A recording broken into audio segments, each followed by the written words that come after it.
President Nobel മാരിക്കാരനാണ് വിവരങ്ങൾ നൽകിയത്.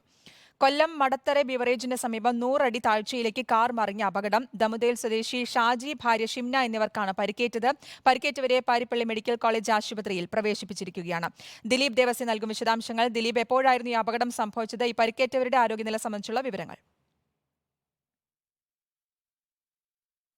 ഇന്ന് രാവിലെയായിരുന്നു അപകടം സംഭവിച്ചത്. ഇന്ന് രാവിലെ 8:30 കൂടെ തന്നെയാണ് ഷാജിയും ഭാര്യ ഷിംനയും അവരുടെ മകളുടെ വിവാഹം ക്ഷണിക്കാൻ പോകുന്നതിന് മടത്തറ വെച്ചിട്ടാണ് അപകടം സംഭവിച്ചത്. നിയന്ത്രണം വിട്ട കാറ് അപകടത്തിൽപ്പെടുകയായിരുന്നു. ഇരുവർക്കും പരിക്കേറ്റു. നാട്ടുകാരാണ് ഇവരെ ആശുപത്രിയിൽ. ഈ പ്രദേശത്ത് ഏറ്റവും കൂടുതൽ അപകടം നടക്കുന്ന മേഖലയാണെന്നാണ് നാട്ടുകാരടക്കം പറയുന്നത്. അതായത് പാരിപ്പള്ളിയിൽ നിന്ന് കടക്കലിലേക്ക് പോകുന്ന വഴി അവിടെ മടത്തറ വെച്ചിട്ടാണ് അപകടം. ഈ സ്ഥലത്ത് സംരക്ഷണ ഭിത്തി, അതായത് റോഡരികിൽ ഭിത്തി ഇല്ലാത്തതാണ് അപകട കാരണമെന്നാണ് നാട്ടുകാരുടെ ഒരു പരാതിയായി പറയുന്നത്. പ്രദേശത്ത് തന്നെ നിരവധി അപകടങ്ങൾ കഴിഞ്ഞ ദിവസങ്ങളിൽ അടക്കമുണ്ടായിരുന്നു. ഇന്ന് രാവിലെ ആയിരുന്നു ഇവർ സഞ്ചരിച്ച, അതായത് മകളുടെ വിവാഹം ക്ഷണിക്കാനെത്തിയ ഷാജിയും ഭാര്യ ഷിംനയും സഞ്ചരിച്ചിരുന്ന കാറ് നിയന്ത്രണം വിട്ട് 100 അടിയോളം താഴ്ചയിലേക്ക് മറിയുകയായിരുന്നു. ഇവർക്ക് ഗുരുതരമായ പരിക്കുകളൊന്നും പറ്റിയിട്ടില്ല. ഇവർ ആദ്യം കടക്കൽ താലൂക്ക് ആശുപത്രിയിലേക്കും പിന്നീട് പാരിപ്പള്ളി മെഡിക്കൽ കോളേജ് ആശുപത്രിയിലേക്കും പ്രവേശിപ്പിച്ചിട്ടുണ്ട്. കാര്യമായ പരിക്കുകളൊന്നും ഇല്ലെങ്കിൽ തന്നെയും പക്ഷേ നാട്ടുകാർ പറയുന്നത് ഈ പ്രദേശത്ത്